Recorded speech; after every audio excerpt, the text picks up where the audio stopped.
Assalamualaikum warahmatullahi wabarakatuh.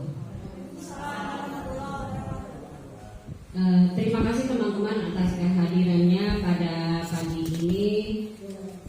Pagi ini kita akan menyampaikan teman kita Haji Suhadi MPD akan menyampaikan aksi nyata sosialisasi disiplin positif dan segitiga restitusi. Oke, untuk menghemat waktu, marilah bersama-sama kita mendengarkan apa yang akan disampaikan oleh Bapak Haji Suhadi. Silakan. Assalamualaikum warahmatullahi wabarakatuh. Alhamdulillah wa syukurillah, salatu wassalamu ala rasulillah wa ala alihi wa ma'ala wa ba'du. Yang hormati Bapak Ibu, tenaga guru dan tenaga pendidikan disiplin partai, kemudian Bapak Suhadi selaku CGP angkatan 7 yang akan membawakan atau mensosialisasikan budaya positif.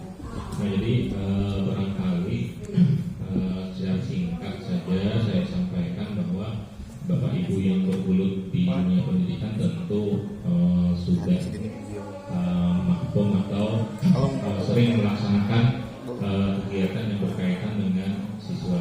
Nah, jadi budaya positif ini berkaitan dengan karakter ya. Jadi berkaitan dengan karakter. Kalau kita kenal dulu itu kalau KBK kurikulum 13 itu kan ada kita tetap mempertebal atau menuntun tentang karakter. Nah, di ini kurikulum Merdeka atau yang akan disampaikan nanti ini nanti akan lebih komprehensif menjelaskan tentang budaya positif. Nah, jadi budayanya ini berkaitan dengan karakter biasanya diarahkan dengan profil pelajaran Pancasila. Nah, jadi tidak jauh beda dengan kurikulum ke-13 seperti yang dulu, sama-sama menebalkan, kita jadi menebalkan karakter anak itu yang dipentingkan kan. Nah, jadi kalau kita dalam agama Islam itu lebih mengedepankan adat daripada ilmu. Nah, jadi ini karakter ini yang harus kita bentuk terutama yang harus kita bentuk. Nah, jadi kalau anak-anak itu berkarakter menjadi pembiasaan dan nanti akhirnya menjadi budaya, itu akan lebih bermanfaat nantinya di masyarakat. Nah, tetapi tentu tidak lepas juga dengan pengetahuannya yang kita tekankan. Tetapi tadi jangan sampai pengetahuannya tinggi tetapi karakternya rendah, itu jangan. Nah, jadi kalau bisa itu karakternya bagus, pengetahuannya bagus. Nah, itu inti yang mau kita capai bersama, dan tentu ini sepemahaman kita bersama itu yang akan kita tuju.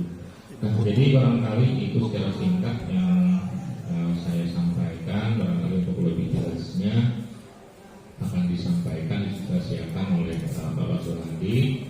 Dan ini nanti berkaitan dengan tahun ajaran baru kita kemarin itu ada disiplin positif. Nah, jadi ada disiplin positif yang kita rinci apa-apa yang dilakukan oleh anak yang berkaitan dengan disiplin positif, dan nantinya yang kita hitung poinnya itu. Jadi kalau dulu kita menghitung poin negatif, nah kalau sekarang kita menghitung poin positif. Nah, jadi anak-anak yang mendapatkan poin yang sesuai yang kita tentukan itu nanti akan mendapatkan penghargaan. Nah, barangkali secara singkat itu saya kira. Assalamualaikum warahmatullahi wabarakatuh.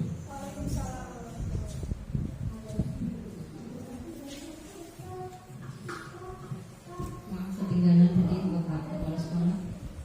Ya, berarti memasuki acara yang kedua ada lagi kan yang belum disampaikan Pak Suhadi. Ya, jadi langsung aja kita memasuki acara ini. Silakan Bapak Suhadi. Terima kasih kepada Bapak Kepala Sekolah yang sudah memberi kesempatan waktu untuk kita mengadakan kegiatan hari ini, dan juga pembawa acara Ibu Putri Aryani atas waktu dalam sesi acara hari ini. Baik, hari ini Bapak Ibu, saya selaku calon guru penggerak ini mendapat tugas untuk melakukan aksi nyata dalam bentuk sosialisasi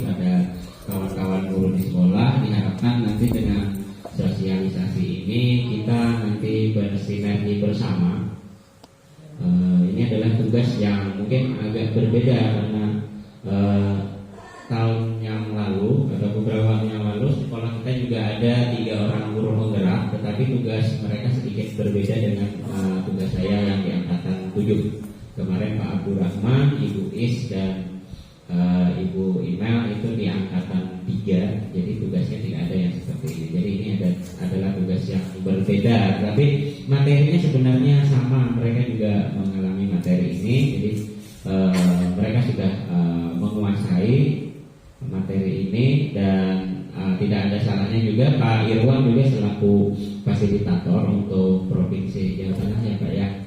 Untuk Provinsi Jawa Tengah, Bapak Kepala Sekolah kita kebetulan juga fasilitator guru penggerak untuk daerah Jawa Tengah. Jadi beliau juga memahami apa itu materi budaya positif yang akan saya sampaikan pada hari ini.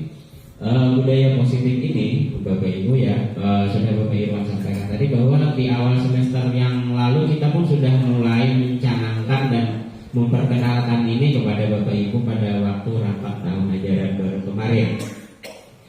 Di grup WA sekolah juga Bapak Irwan juga sudah menyampaikan poin-poin disiplin positif yang sangat berkaitan erat dengan budaya positif. Jadi apa hubungannya antara disiplin positif dengan budaya positif yang akan disampaikan? Ini Bapak Ibu ya. Oke.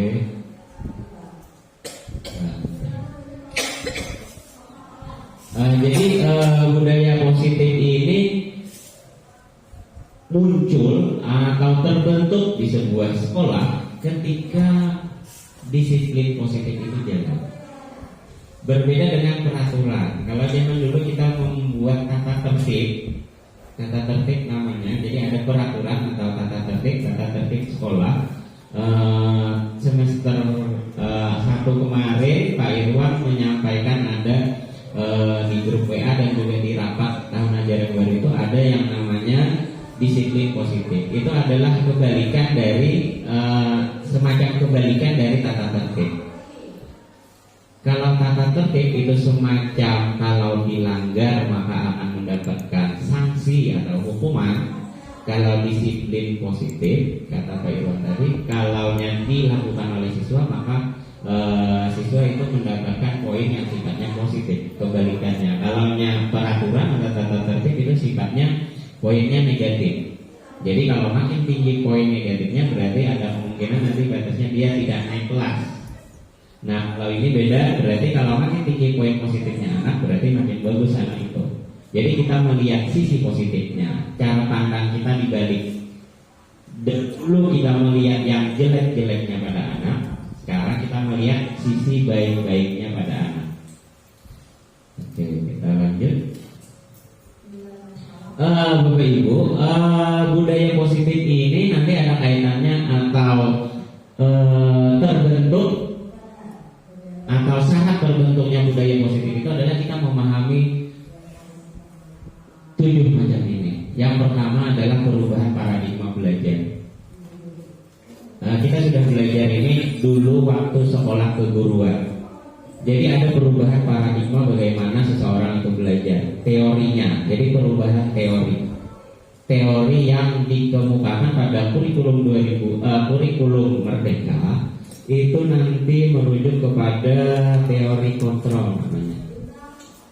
Kalau dulu kita belajar teori stimulus respon yang Pavlov, ada anjing kalau dikasih itu teori tradisional zaman dulu. Sekarang guru-guru kita banyak yang masih berpegang pada itu. Jadi kalau intinya kalau yang aplikasinya di kelas, kalau anak itu diberi reward nanti dia senang, kalau diberi hukuman nanti dia akan menghindari hukuman. Itu adalah stimulus respon. Nanti kita lihat bagaimana teori kontrol. Jadi kita harus katanya itu merubah pola pikir di kepala kita dari menghukum memberi reward, hukum memberi reward. Kenapa kata teori yang sekarang itu kurang cocok sekarang? Jadi dirubah atau paradigma berpikir kita itu ke teori kontrol sekarang. Nanti kita lihat teori kontrol itu bagaimana.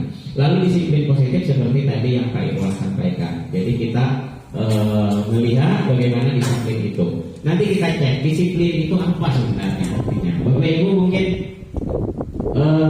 punya gambaran sendiri masing-masing kita. Saya juga kaget dulu ketika membaca materi ini pertama kali, kemudian berdiskusi dengan fasilitator di LMS di situsnya untuk mengerjakan tugas-tugas itu. Kami berdiskusi, kami sering melakukan video conference.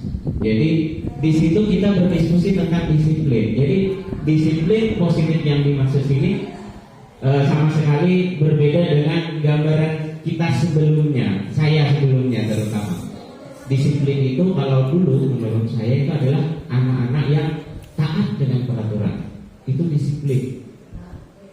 Ada peraturan, dia mentaati. Peraturan kita adalah hari Senin itu memakai seragam lengkap, baju biru, celana biru, pakai rompi atau pakai dasi dan pakai topi. Siap mengikuti upacara. Sepatunya hitam, kaos kakinya putih. Itu adalah tata tertib kita dulu. Nah, lalu bagaimana dengan disiplin yang dimaksud di sini? Ternyata berbeda. Nanti kita lihat. Kemudian motivasi perilaku manusia. Ternyata inilah tadi yang mengarahkan kita untuk merubah paradigma berpikir kita atau pola berpikir kita dari teori stimulus respon menjadi teori kontrol. Karena kita harus mempelajari teori perilaku manusia. Ternyata anak-anak itu berperilaku itu karena ada motivasi-motivasi tertentu. Jadi setiap perilaku yang dilakukan anak itu ada motivasinya. Apakah itu perilaku positif? Apakah perilaku negatif? Itu karena ada motivasinya. Seseorang melakukan sesuatu itu intinya ada motivasinya. Nah, misalnya Verdi Sambo kenapa menembak Brigadir Yosua? Karena ada motifnya. Karena ada motifnya. Motifnya itu yang diungkap. Begitu juga kita. Ketika kemarin siswa merusak meja, alangkah baiknya kalau kita bisa mengungkap apa motivasi mereka melakukan itu. Misalnya kemarin juga ada di kelas saya anak yang sering tidak hadir. Kita sebaiknya mengungkap apa yang menyebabkan mereka melakukan itu, sehingga kita bisa menangani mereka dengan tepat. Itu yang disarankan di dalam kegiatan ini, di dalam budaya positif sekolah. Kemudian kita memahami kebutuhan dasar manusia. Jadi kebutuhan dasar manusia ini ada 5 nanti. Jadi kalau kebutuhan dasar manusia itu tidak terpenuhi, misalnya yang nomor 1, maka dia akan berperilaku nanti bisa berperilaku tidak terkontrol. Kalau terpenuhi yang nomor 1, nomor 2 tidak terpenuhi, nanti bisa tidak terkontrol perilaku mereka. Kelima kebutuhan ini harus terpenuhi. Misalnya anak lapar, maka dia bisa saja mencuri. Anak haus, bisa saja dia mencuri di kantin karena dia sangat haus. Anak lelah, bisa saja dia berakibat dia mengantuk di dalam kelas karena dia butuh istirahat. Misalnya itu kebutuhan dasar manusia. Ada nanti kebutuhan rasa aman, kebutuhan kasih sayang dan sebagainya. Kemudian posisi kontrol restitusi. Jadi nanti bagaimana guru ini menempatkan diri, kita sebagai guru itu menempatkan diri dalam suatu restitusi. Ada 5 kontrol kita. Nanti kita lihat kita sering berada di mana. Saya juga masih berada pada posisi kontrol yang sangat rendah. Nanti kita lihat. Ini bukan bahasan utama kata Pak Irwan tadi. Jadi karena budaya positif itu membahas sedikit saja sebenarnya tentang restitusi, tapi tidak ada salahnya nanti kita mungkin kalau ada yang mau bertanya nanti boleh. Kemudian keyakinan kelas. Keyakinan kelas inilah yang nantinya diangkat menjadi disiplin positif yang tadi disampaikan oleh Pak Irwan. Jadi keyakinan kelas itu semacam tata tertib kelas kalau dibalik lagi, tapi itu bukan tata tertib sebenarnya. Keyakinan kelas itu adalah sesuatu yang bernilai positif. Bagaimana supaya kelas itu menjadi berbudaya positif. Itu keyakinan kelas. Misalnya kelas itu berkeyakinan di kelas kita sebagai wali kelas. Makanya kata Pak Irwan tadi mengatakan alangkah baiknya diterapkan itu di awal semester atau awal tahun ajaran. Jadi kita membuat semacam kalau zaman dulu tata tertib, di dalam kelas kita. Jadi ini namanya disiplin positif, ya, atau keyakinan kelas kalau dibikin di dalam kelas. Dan ini harus diusulkan oleh anak-anak. Jadi bukan top down dari atas, dari kepala sekolah bukan, dari dewan guru bukan, dari wali kelas bukan. Tapi keyakinan kelas ini adalah apa yang diharapkan oleh anak-anak kita ketika berada di dalam kelas. Misalnya, mereka ingin suasana yang tenang ketika belajar, tidak terganggu oleh misalnya ada yang keluar masuk, maka dibikinlah semacam peraturan. Artinya yang di dalam kelas itu harus berada di dalam kelas. Misalnya sebelum jam pelajaran dimulai tidak boleh keluar masuk dan sebagainya. Itu dibikin dengan syarat mereka memahami apa poin-poin itu tuh tujuannya. Jadi bukan peraturannya itu, dalam tanda kutip peraturan. Jadi apa keyakinan kelasnya itu? Bahwa kelas tadi harus belajar dengan baik. Itu keyakinannya. Jadi bagaimana caranya menjaga itu? Jadi dari situ berangkatnya. Kelas itu ingin tenang misalnya. Maka apa yang harus dilakukan supaya kelas itu tenang? Maka terbentuklah keyakinan kelas. Jadi bukan kita tidak boleh membawa HP ke dalam kelas ketika tidak ada penggunaan HP, bukan begitu. Tetapi berawal atau bermula dari kesadaran anak, atau dimunculkan semacam ide supaya anak itu sadar kalau mereka memegang HP pada saat belajar, maka itu bisa mengganggu pelajaran.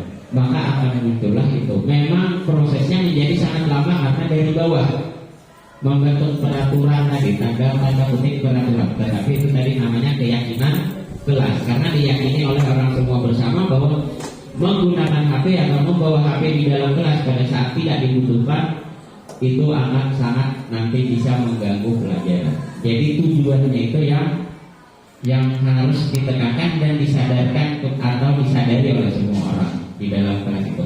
Maka nanti terbentuklah namanya keyakinan kelas.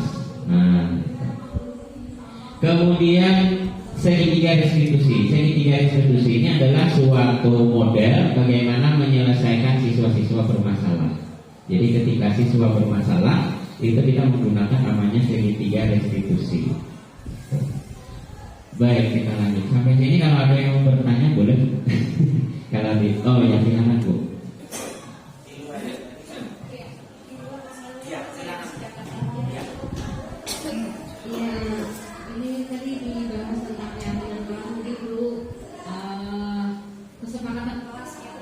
Ya, kesepakatan kelas. Jadi kita harus sepakat.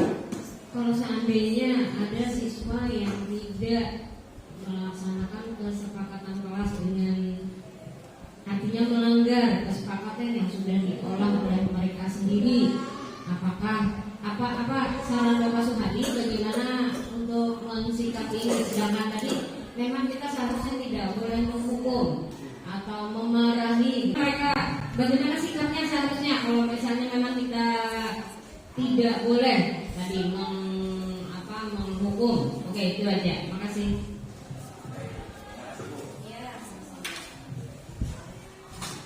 Terima kasih tanggapan dan pertanyaannya. Jadi bolehkah kita menghukum?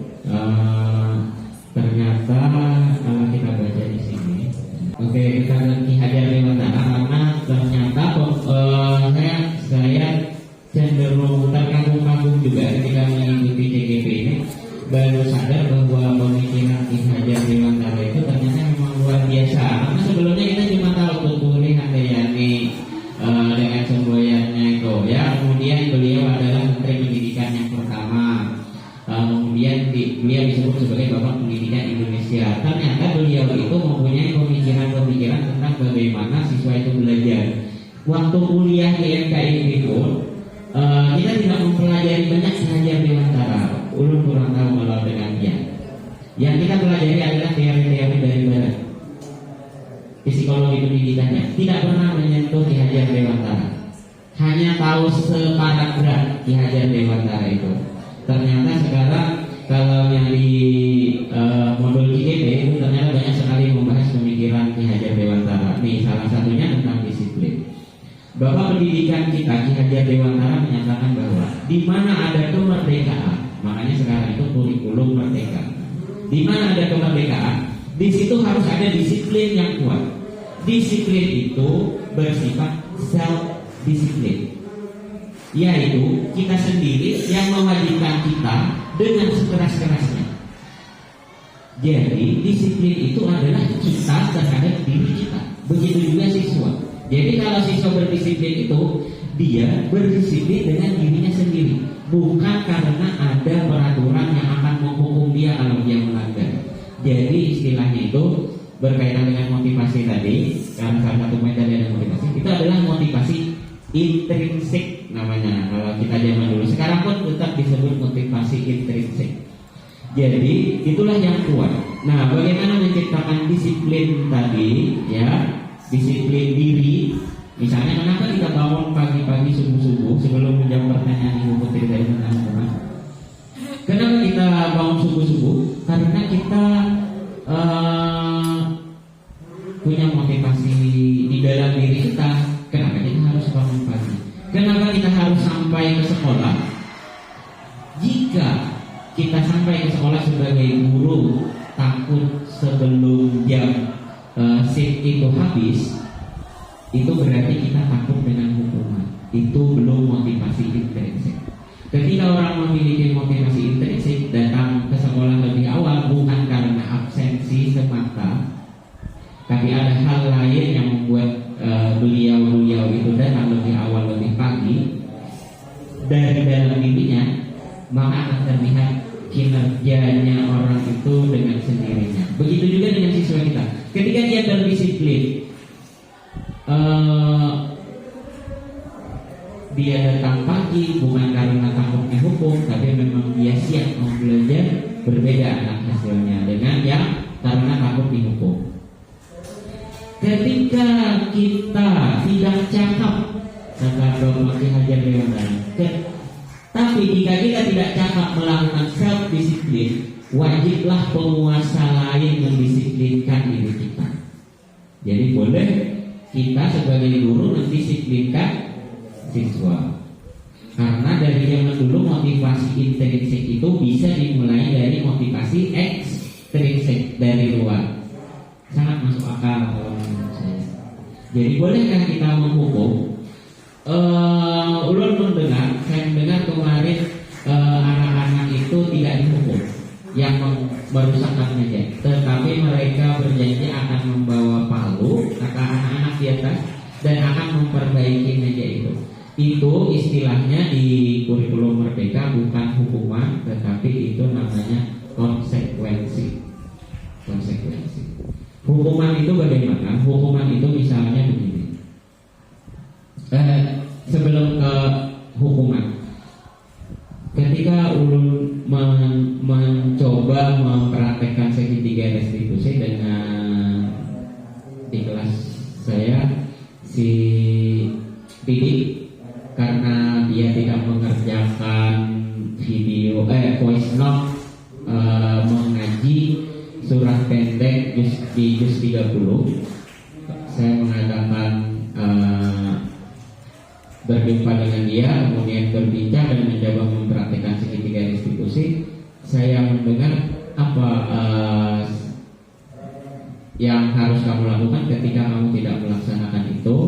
Ternyata Pak Yogi memberikan konsekuensi, bukan hukuman. Konsekuensinya adalah menulis salah satu surah pendek di dalam juz 30. Jadi sesuatu yang bersesuaian. Seperti kemarin, ketika meja dirusak, konsekuensinya adalah memperbaiki meja atau mengganti meja. Mengganti meja itu bukan hukuman, tetapi itu adalah konsekuensi. Nah, yang hukuman itu bagaimana? Ketika sesuatu tidak ada sangkut pautnya dengan apa yang dia kerjakan, itu hukuman namanya. Misalnya, ketika dia tidak mengerjakan PR, maka dia harus mengangkat kaki sebelah. Itu hukuman. Nah, itu harus dihindari. termasuk mengangkat kursi seperti itu. Jadi hukuman itu seringkali cirinya adalah tidak terencana dan siswa tidak tahu bakal dapat apa ketika melakukan ini. Nah, jadi bagaimana sebenarnya yang soal meja kemarin? Seandainya kita mempunyai suatu keyakinan kelas atau disiplin positif sekolah, disiplin positif bahwa barang-barang di sekolah itu harus dijaga, maka tentu konsekuensinya adalah mengganti atau memperbaiki itu akan sudah dipahami oleh semua siswa. Jadi memang ini hal yang baru, jadi memang mungkin akan sulit pada awal-awal. Tetapi ketika kita misalnya menghilangkan pulpen orang, kita sudah tahu sebenarnya itu konsekuensinya adalah mengganti. Tidak akan kita kena tempeleng. Kalau kena tempeleng itu salah, yang menempeleng salah.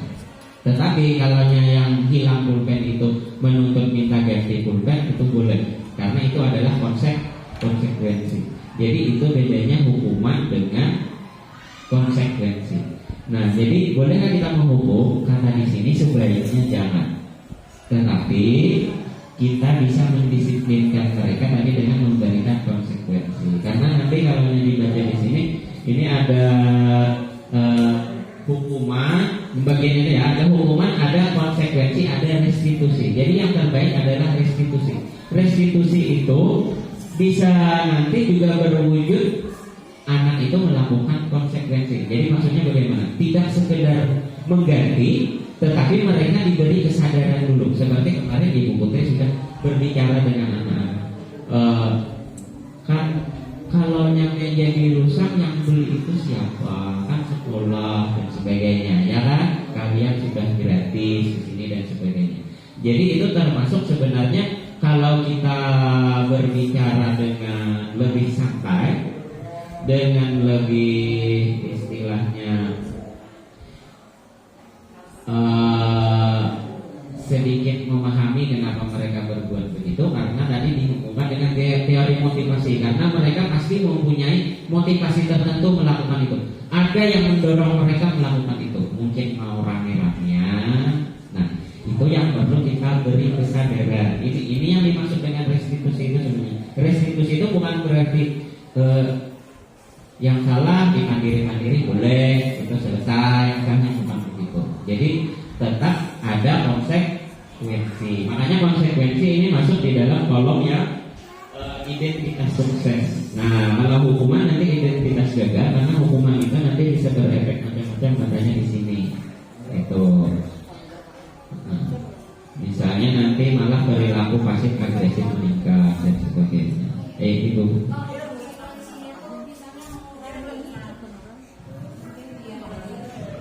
Kalau misalnya konsekuensi tadi kan mereka melakukan tuh ada konsekuensinya nih sesuai dengan kesepakatan kelas, ada akibatnya lah. Tidak mungkin kan kalau misalnya mereka melanggar tidak ada konsekuensinya. Kalau misalnya konsekuensinya itu mengurangi poin nilai, misalnya gimana?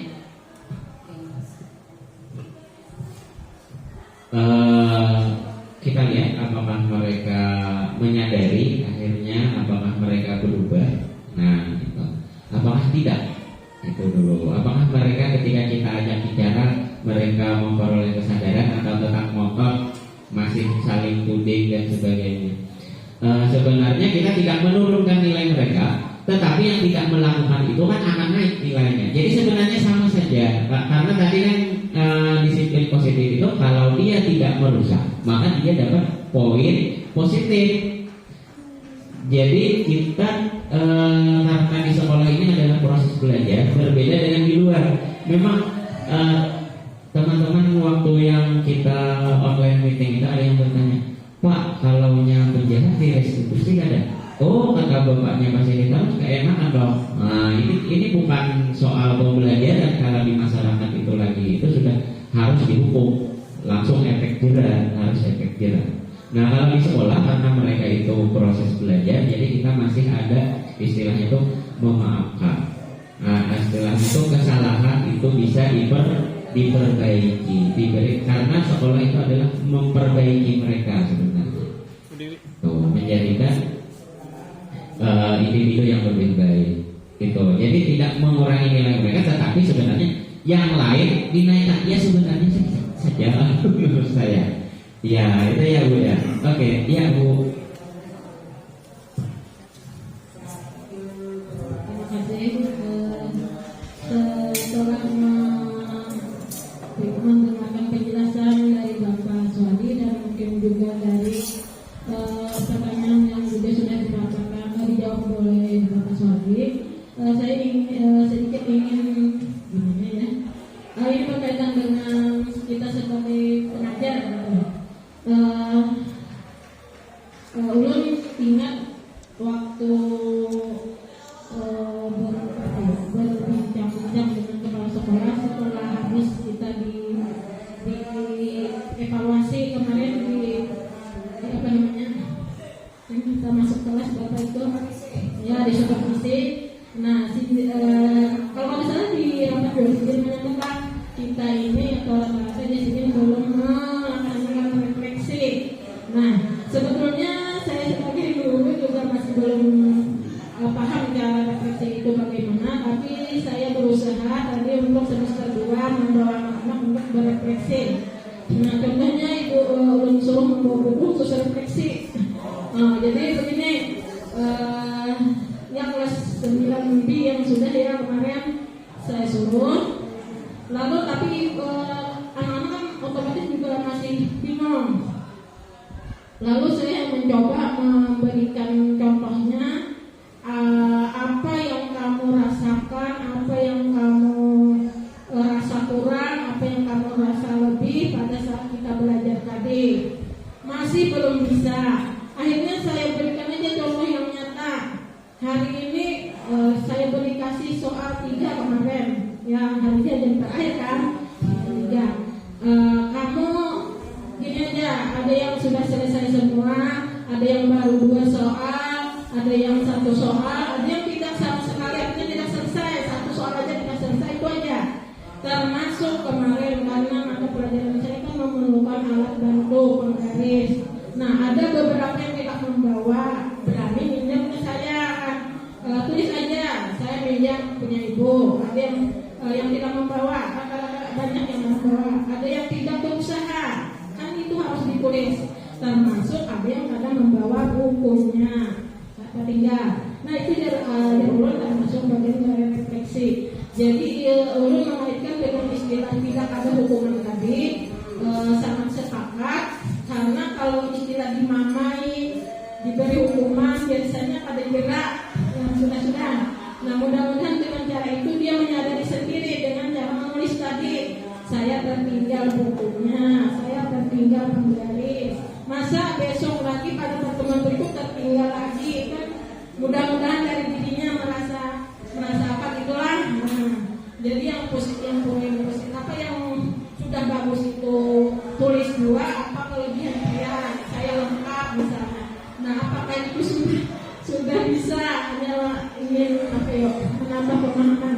Ya terima kasih.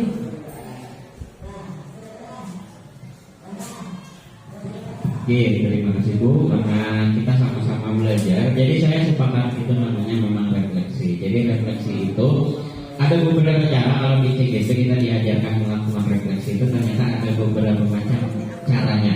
Nah, salah satunya adalah seperti yang Ibu sampaikan, yaitu kita mencatat apa-apa kejadian hari itu, lalu bagaimana perasaan kita dengan kejadian itu. Kemudian apa harapan kita untuk yang akan datang, atau apa efeknya kejadian itu dengan kita, lalu apa selanjutnya yang akan kita lakukan. Bagian yang bagusnya apa, bagian yang kurang bagusnya apa, itu disampaikan di dalam refleksi kita masing-masing. Ada juga cara-cara lain untuk melakukan refleksi, tapi saya agak lupa begitu. Tapi daripada salah jadi tidak saya sampaikan. Nanti kalau mau lihat nanti bisa kita lihat sama-sama bagaimana cara-cara melakukan refleksi. Nanti Bapak Ibu ulun juga ingin menyampaikan bahwa ketika kita melakukan berbicara dengan siswa tadi dalam kaitan melakukan namanya restitusi. Restitusi itu adalah mengembalikan mereka kepada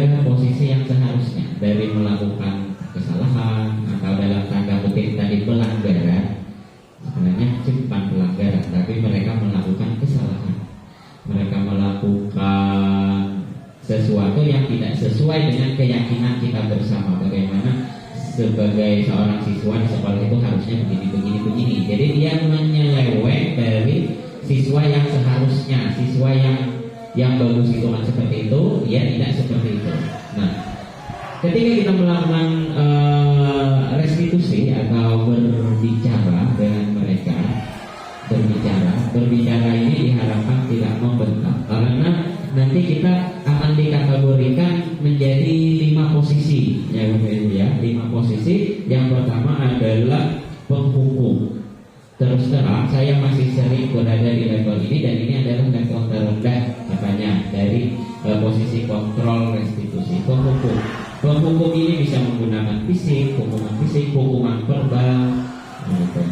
Kemudian pakai kata-kata awas, saya juga masih sering sekali, ya. Kemudian posisi yang kedua adalah membuat mereka menjadi merasa bersalah. Coba kan, ulun sering yang ini membuat mereka merasa bersalah. Maksud saya itu adalah menyentuh sisi emosi mereka. Sering dengan anak-anak, manis kayak mama dia, manis kebahagiaan. Itu membuat mereka sebenarnya nanti merasa bersalah di dalam diri mereka. Oh, aku ini jadi kayak ini, salah. Jahat banget dengan mama, dengan abah, itu misalnya, ya. Jadi membuat merasa bersalah, ya. Itu contoh dari membuat merasa bersalah. Jadi memang bikin kata-kata yang pas dengan kehendak restitusi ini memang susah. Jadi maksudnya itu kita tidak membentak, kita tidak kasar, tapi kita bisa menimbulkan penyadaran pada mereka. Jadi langsung. Jadi posisi pertama penghukum, posisi kedua adalah pembuat merasa bersalah, posisi ketiga adalah teman. Saya juga sering menjadi teman bagi mereka. Makanya mereka kadang-kadang bisa seenaknya dengan saya. Jadi setelah saya refleksi, saya sering bertindak seperti teman kepada mereka. Itu posisi yang ketiga. Naik lagi posisinya yang lebih bagus adalah posisi pemantau. Pemantau ini mengawasi. Jadi dia tidak terlibat. Kita mengawasi, kemudian kita seolah asik dengan anak-anak itu. Jadi sebagai pemantau. Agak susah memang kalau tidak membaca panjang lebar. Kemudian yang paling bagus itu adalah posisi sebagai manajer. Jadi kita tidak terlibat secara emosional dengan mereka, tidak menjadi teman mereka, tidak mengobok-obok emosi mereka, tetapi bisa menimbulkan penyadaran. Nah, ini yang susah. Kata fasilitator, ini sebenarnya kita itu boleh semuanya di posisi itu, karena memang tidak bisa dihindari. Menit pertama kita mungkin sebagai penghukum, ketika menit kedua, ketiga, keempat kita bertindak sebagai teman. Kita sedikit, kita baiki pulang. Nah, lalu kita bertindak sebagai manajer. Manajer ini adalah bagaimana menyelesaikan semua masalah tadi dengan baik, tanpa melukai anak, tanpa memberikan kekerasan fisik kepada mereka, tanpa kekerasan verbal, tanpa menyebut mereka dengan kata-kata misalnya nakal dan arbiani, itu namanya memberi stigma dan sebagainya. Pokoknya susah menurut ulun untuk melaksanakan sebenarnya restitusi ini. Jadi perlu memang katanya kita berlatih bagaimana caranya menimbulkan kesadaran tanpa tadi itu menimbulkan hal-hal seperti itu. Nanti kalau mau artikelnya atau bacaannya ini bisa biar lebih paham. Ada banyak kasus-kasus kita diminta di situ untuk mengecek kita itu sebagai pemantau itu bagaimana kata-katanya. Ada contoh-contohnya ini, misalnya sebagai manajer ya, yang contoh yang bagus. Ini misalnya ada dulu, Adi, apakah kamu mengetahui jam berapa sekolah dimulai? Itu kayak basa-basi, semua orang pasti tahu. Jadi Adinya itu tahu Pak, jam 7.00. Ya, jadi kamu terlambat. Kira-kira bagaimana kamu akan memperbaiki masalah ini? Jadi maksudnya itu timbul kesadaran dari anak. Saya bisa, kata Adinya, saya bisa menanyakan teman saya Pak untuk mengejar tugas yang tertinggal. Kata gurunya, baik, itu bisa dilakukan. Apakah besok akan ada masalah untuk kamu agar bisa hadir tepat waktu ke sekolah? Maksudnya ini sebenarnya mengecek kenapa dia terlambat masuk. saya bisa hadir tepat waktu. Lalu kata gurunya lagi, baik, saya hargai usahamu untuk memperbaiki diri. Nah, sebenarnya kalau menurut saya dialog di sini sebenarnya kaku dan kayaknya sebenarnya dipaksa-paksakan. Jadi ketika kita berhadapan dengan siswa langsung, ketika saya mencoba dengan didik Pak Yudi kemarin, saya tidak bisa melepaskan diri dari posisi penghukum, posisi teman, posisi pemantau, pembuat rasa bersalah sebagai teman dan manajer. Katanya yang penting asal kita dominan di manajer. Artinya tujuan kita adalah memberikan kesadaran kepada mereka tanpa melukai mereka, tanpa membuat mereka menjadi lebih parah. Itu katanya. Kita bisa memberikan konsekuensi sekaligus kepada mereka pada saat melakukan restitusi. Jadi misalnya kalau di kasus itu dicontohkan ada yang berkelahi lalu membuat kancing baju ini, maka si anaknya seperti tadi itu mengganti dengan memasangkan kancing baju yang ditarik itu. Jadi seperti kayak kita kemarin sudah benar anak itu bukan disuruh ya, mereka mau membetulkan itu, walaupun tentu sekolah tetap mengalami kerugian sebenarnya itu karena tidak akan seperti semula lagi meja kursinya. Jadi kadang-kadang ya untuk posisi kontrol itu kita tidak bisa. Kita balik ke sini tadi ya. Nah, posisi kontrol restitusi keyakinan kelas. Oke, mungkin ada lagi dari Bapak Ibu? Ya, silakan Pak.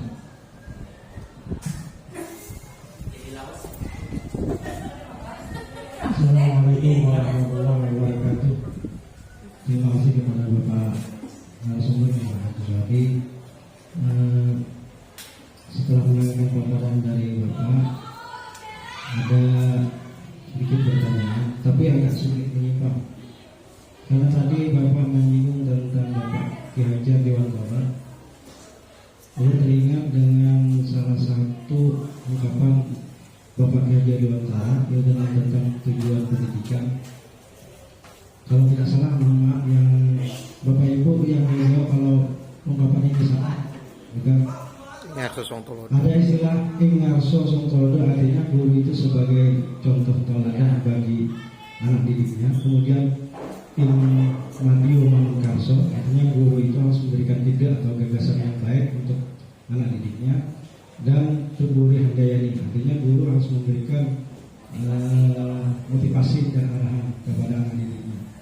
Nah, berkenaan tentang hal ini, apakah apa yang saat diungkapkan oleh Bapak Haji Dewantara itu bisa kita jadikan sebagai landasan untuk menerapkan disiplin positif bagi anak didik kita? Mungkin itu yang saya sampaikan. Terima kasih. Assalamualaikum.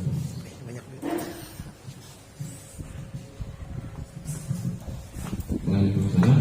Memang Pak Taufik, jadi memang di kurikulum Merdeka semboyan itu ya memang menjadi semacam pokok pikiran juga dalam mengembangkan kurikulum Merdeka yang akan kita laksanakan nanti. Jadi memang guru itu ketika berada di depan dia harus menjadi teladan. Jadi menjadi teladan. Nanti ada peran guru itu adalah memang sebagai teladan. Ketika dia berada di antara siswa, di tengah-tengah siswa, Madio Manungkarso, artinya ketika dia berada di antara siswa, dia bisa membangkitkan ide-ide anak, membangkitkan pemikiran-pemikiran anak. Ketika posisinya di belakang, katanya dia bisa memberikan dorongan, memberikan motivasi. Jadi memang seperti itu dan sangat berkaitan dengan disiplin positif tadi dan budaya positif. Nanti disiplin positif ini kan adalah salah satu dari kunci dari terbentuknya atau terwujudnya budaya positif. Jadi perilaku kita sebagai guru itu akan dicontoh oleh anak. Nah, jadi bagaimana kita itu biar bagaimanapun nanti akan dilihat oleh anak-anak kita dan menjadi contoh teladan bagi mereka. Seperti peribahasa, kalau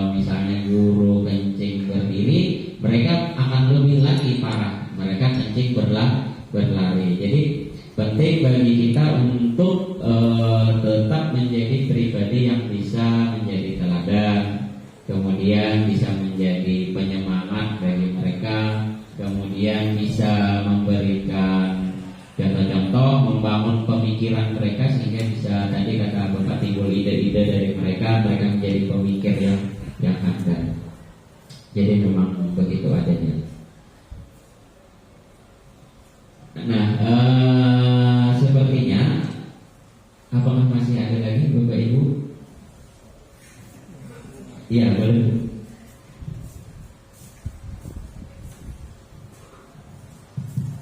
Terima kasih atas kesempatan yang diberikan. Assalamualaikum warahmatullahi wabarakatuh. Sedikit sudah ada yang bisa dipahami dari disiplin positif ini ya, tidak dengan tata tertib. Jadi dari pemaparan Bapak tadi kami ada sedikit ingin minta penjelasan yang mengenai bahwa salah satu disiplin positif itu bertujuan kita untuk memberikan kesadaran ya kepada anak untuk bisa apa tadi istilahnya itu self-disiplin ya. Jadi kita mendisiplinkan diri kita sendiri dulu. Nah, jadi mungkin di sini ingin bertanya kepada Bapak Sodi bagaimana caranya untuk menumbuhkan kesadaran dari anak itu ya supaya bisa memiliki disiplin positif. Terima kasih. Terima kasih banyak Bu untuk pertanyaannya. Jadi bagaimana membentuk disiplin diri? Disiplin diri ini buat kita masing-masing juga, buat siswa-siswanya diri mereka sendiri juga. Jadi ketika mereka tahu bahwa sekolah itu penting dan masuknya adalah jam 7.30, jika mereka menyadari bahwa itu penting dan sekolah bernilai bagi mereka sebagai sesuatu yang penting, maka mereka akan bergegas bangun pagi dan tidak melalaikan untuk datang sholat. Nah, bagaimana sebenarnya cara menumbuhkan disiplin diri? Menurut modul-modul yang ada di sini adalah disiplin diri itu akan terbentuk ketika kita memiliki tujuan. Apa yang ingin kita capai? Ada anak yang begitu rajin belajar karena dia ingin menjadi juara misalnya kan, dan dia menikmati prosesnya. Nah, seperti itulah sebenarnya yang kita inginkan agar disiplin diri ini terbentuk. Jadi kesadaran diri masing-masing anak itu bahwa sekolah itu misalnya sangat penting, bahwa kerapian itu penting. Tapi tentu ini tidak mudah, tidak seperti top down tadi prosesnya. Kalau top down, pokoknya dia harus rapi, selesai, beres. Tetapi kalau kita mau ingin menimbulkan kesadaran bahwa mereka itu kalau rapi itu sebenarnya bunga, sekolah kita jadi mentereng dan sebagainya, ya kan? Nah, itu susah sekali menimbulkan itu. Jadi ini makanya semua itu harus dilakukan sebagai gerakan bersama dulu. Jadi motivasi intrinsik itu kadang bisa muncul ketika ada motivasi ekstrinsik juga. Dan ketika dari mereka juga tidak bisa berdisiplin diri sendiri, sebenarnya kita boleh mendisiplinkan mereka tadi itu. Boleh, kata Ki Hajar tadi itu, maka harus ada orang yang turun campur untuk mendisiplinkan mereka. Nah, tetapi akan lebih baik kita menimbulkan kesadaran mereka itu yang penting. Mungkin selama ini kita kurang mengasah sisi itunya, menimbulkan kesadaran. Mungkin kita harusnya memberikan foto-foto ketika mereka tampil tidak rapi dengan ketika mereka tampil rapi. Misalnya, itu dalam pemikiran ulun bagaimana menimbulkan bahwa yang rapi itu cantik, yang tidak pakai make up minor itu sebenarnya cantik, natural sebagai anak-anak. Bagaimana menumbuhkan kesadaran itu? Bagaimana menumbuhkan kesadaran bahwa tidur lebih awal itu lebih bagus daripada bergadang karena main game. Ini kan yang kalau ulun anaknya itu hampir berapa persen itu lagi yang tidurnya jam 9 atau jam 10. Kemarin ulun si ibu ada ya, jadi bisa mendengar bahwa hampir semua anak itu tidurnya di atas jam 10 malam. Ada yang sampai jam 3, jam 2, jam 1. Wajar kalau mereka terlambat ke sekolah. Nah, bagaimana menumbuhkan kesadaran ini yang susah. Karena kita sekarang mungkin banyak bekerja di sekolah, sementara di rumah tidak dibantu oleh orang tua.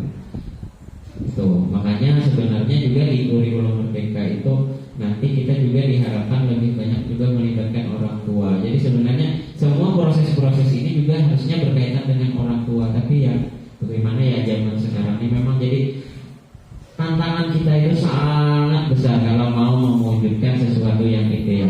Dan kita mau mencoba di sekolah saja yang istilahnya bagian kita, misalnya ketika saya kemarin juga mencoba restitusi sedikit-sedikit kalau ada masalah mencoba merestitusi tadi sangat susah karena balik lagi saya ke penghukum, balik lagi saya ke posisi pembuat rasa bersalah itu jadi memang susah. Tetapi bagaimana mungkin suatu saat kita mungkin bisa mengumpulkan siswa untuk merapatkan bagaimana membuat poin-poin disiplin positif. Mungkin di kelas dulu, lalu dibawa ke perwakilan kelas untuk mau membentuk poin-poin disiplin positif. Jadi dari bawah, dari anak yang itu muncul dari kesadaran anak. Mungkin begitu, mungkin caranya kurang tahu juga. Mungkin. Jadi bermula dari kesadaran mereka harusnya.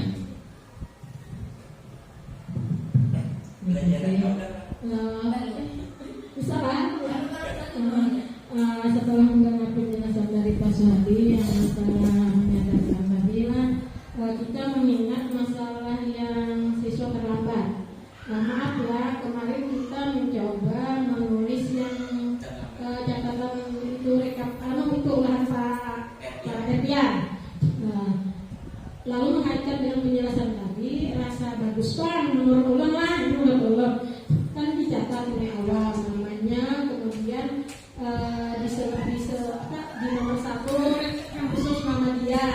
Nah, cuma kemarin caranya kita pengawas yang menulis lah, ulun panggil menulis itu nah. Bagaimana kita suruh anaknya menulis, jadi dia tahu berapa kali dia yang melihat, apakah saban hari. Akhirnya dia yang melihat sendiri, aku bisa dari hari ditulis itu. Sedangkan yang lain dilihat di sebelah, sebelum menemukan nama dia kan dia membuka yang lain terlambat, tapi cuma sekali tulisannya. Nah, teman-teman yang lain tidak ada. Apakah itu nanti akan memunculkan kesadarannya, maksud Tuhan? Nah, berarti kalau itu bagus, bisa kita terapkan untuk tahun depan kayak Fiona. Nah, itu aja. Menurut kawan-kawan bagaimana? Kasih. Bagus. Tapi ini yang mau sekarang buat pengawas sekarang pengawas ada gawe gue.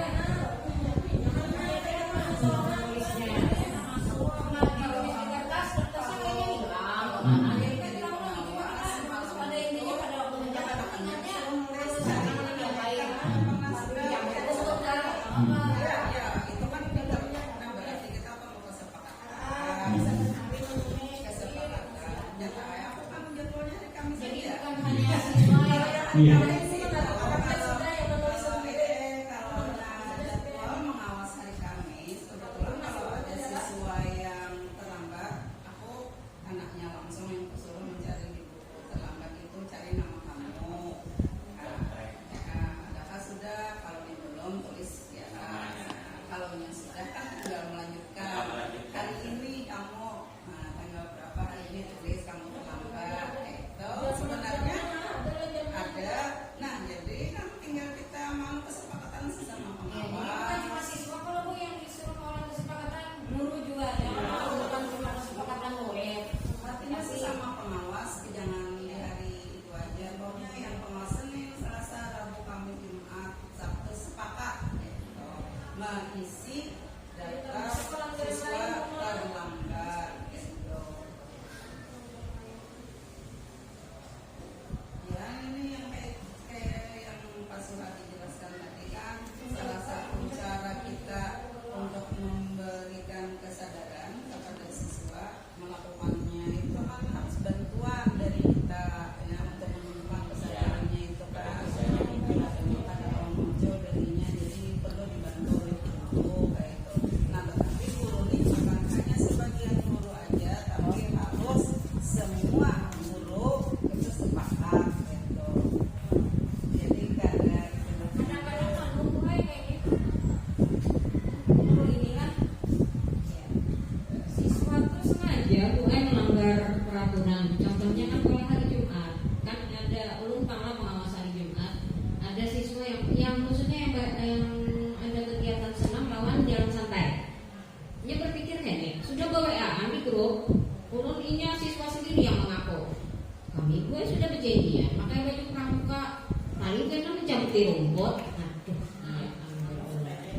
bersuara. Nah jadi kayaknya sudah terstimulasi bahwa hukumannya itu pasti mencabuti hukum. Maksa menghalangi ayuban, maka sih cabuti itu. Berarti dia ada di kesadaran. Nah kayak apa caranya ini supaya makanya urat ini sudah kejadian kelompoknya aja kalau itulah makasih kehendak dia gitu loh. Punya tahu pada kayak itu memang pada nyaman dihukum daripada merasa iya orang apa gue senangnya kayak itu dia itu pulang berjalan keliling orang gue dia. Nah tapi memang tidak semua di antara 300 siswa paling cuma beberapa ya mungkin itulah ya cuma jadinya enak dong itu kan jadi halaman bersih kayak gini bersih itu ya Bu.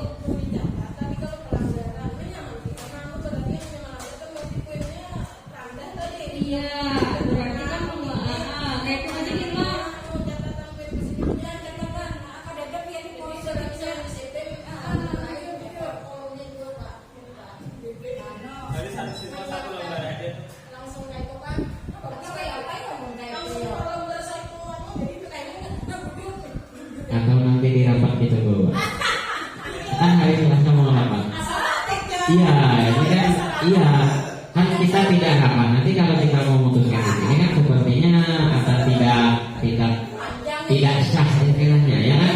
Bukan tidak sah ya kan? Karena bukan rapat. Tidak ada Bapak kepala sekolah dan sebagainya. Iya. Tapi saya menggarisbawahi apa yang dikatakan Ibu Seda dan Ibu Jubaida. Jadi kalau mereka menulis sendiri, maka itu akan menimbulkan kesadaran. Saya setuju. Itu adalah salah satu cara di restitusi itu adalah membuat siswa itu atau anak itu atau orang itu melihat dia itu melakukan pelanggaran, melakukan kesalahan, melakukan penyelewengan. Ketika dia menulis kok anunya catatan dia banyak sudah sementara dia membandingkan dengan orang lain, maka akan muncullah kesadaran. Seperti itulah restitusi. Walaupun restitusi kebanyakan contohnya adalah dengan berbicara, tapi saya yakin walaupun saya tidak tahu pasti, tapi saya yakin restitusi itu maksudnya juga dengan perlakuan seperti tadi. Ketika dia menulis, maka otomatis dia akan melihat, oh kenapa punya saya sudah panjang sekali melebihi dari yang lain-lain. Jadi dia langsung melihat, ya. Jadi kadang-kadang untuk menyadarkan seseorang itu perlu matanya terbuka dengan sendiri sebelum pikirannya terbuka. Jadi kadang telinga tidak masuk, ya kan? Ketika kita berbicara, apa yang kita sampaikan ke dia mungkin tidak masuk. Nah, dia sudah banyak banget, terlambat, kayak. Nah, mungkin salah satu cara terbaik juga adalah dengan memperlihatkan dengan dia menyadari sendiri, ya kan? Jadi dengan melihat itu dia melihat, oh ya, aku banyak nih dalam hati dia sendiri, tanpa guru harus menyebutkan atau boleh nggak sesekali juga menyindir. Itu berapa sudah kamu terlambat? Cek teman-temanmu berapa kali sudah terlambat, misalnya, ya kan? Jadi itu bukan semacam mempersalahkan, tapi disuruh dia menghitung punya dia.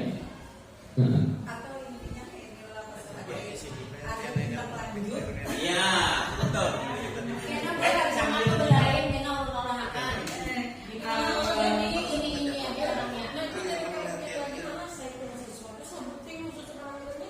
Jadi emang kosong banget. Nah kalau kalian ditambah yang orang punya kadang saya ditaruh sinarnya ini menulis orang orangnya. Jadi ada banyak itu karena yang melakukan kesalahan itu aja. Jadi ini Kalau ada sesuatu yang atas nyaman gitu untuk dijalanin, itu kayak di satu kelas satu folder misalnya, kayak kartu berobat nyaman manggil, obat sabunnya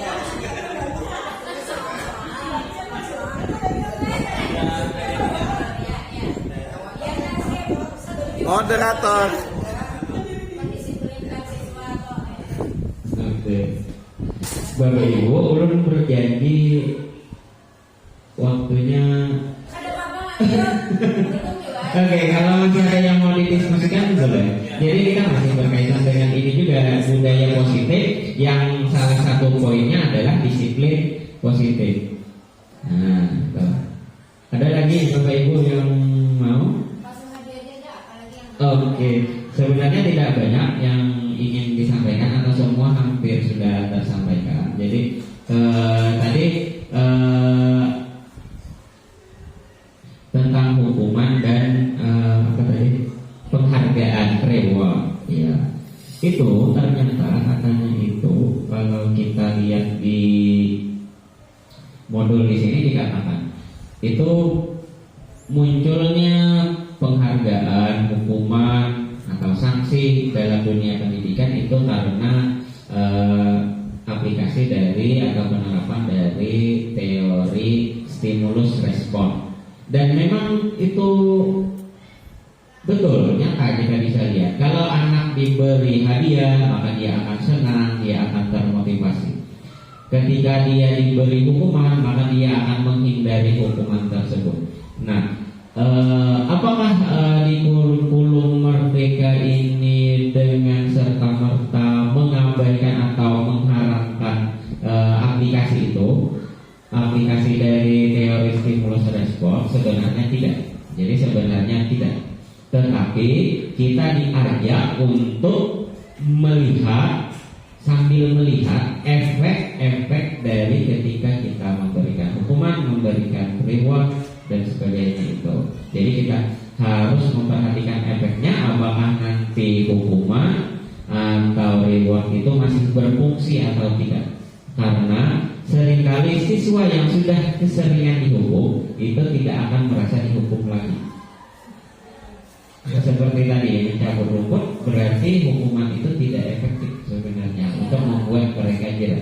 Itu yang dimaksud dari ini, dari yang dibahas di modul ini. Jadi artinya reward pun kalau rewardnya itu tidak cukup berharga lagi buat mereka, maka itu diabaikan. Jadi sampai pintar Pak, bila bisa menjawab disambat pintar, hebat. Itu kelas 7 laku, kelas 9 belum tentu laku. Nah jadi kita disuruh aja berpikir ulang saja tentang itu. Teori stimulus respon itu tetap dipakai di sekolah di dalam dunia pendidikan. Tetapi kita juga diajak untuk membuka pemikiran terhadap teori kontrol tadi itu. Jadi kita diajak untuk melakukan restitusi tadi. Jadi restitusi ini adalah suatu cara atau suatu teknik atau suatu metode yang meminimalisir dampak-dampak negatif. Sebenarnya itu intinya. Nah, jadi dengan melakukan atau menerapkan teori kontrol dan berusahalah kita untuk menjadi manajer, bukan tadi penghukum, bukan teman, bukan pembuat merasa bersalah, atau pemantau. Ya, paling bagus posisi kontrol adalah posisi manajer. Jadi kita adalah orang yang menyelesaikan masalah, semua mendapat kemenangan dari semua yang bermasalah. Jadi tidak ada yang dirugikan, yang melakukan kesalahan pun tidak dirugikan, tetapi mereka menjadi lebih baik.